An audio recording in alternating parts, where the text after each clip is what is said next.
Ano pa rin ang na makuha yung gantong award? Dito ba sa Pilipinas mo nagawa? Sobrang saya kasi first time kami ka-award sa international. Siguro, dagdag din ang boost ng confidence para rason para pagigihan pa lalo. Ano pinakamalaking in-improve mo siguro as a player ngayon kay Coach Pico ngayon nasa national team? Siguro yung decision making, mga bagay.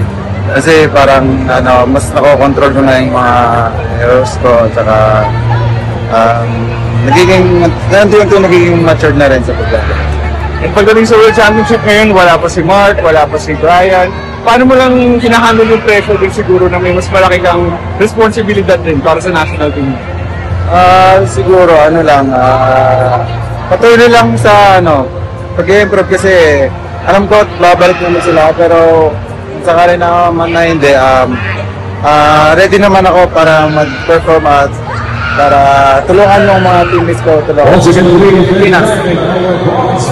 Sa tournament ng medyo kinapos kayo at siguro yung mga kailangan nyo pa kayo siguro kailangan pa namin i-improve yung pasa namin. Kinamos na pero saan nyo babawi kami sa second league?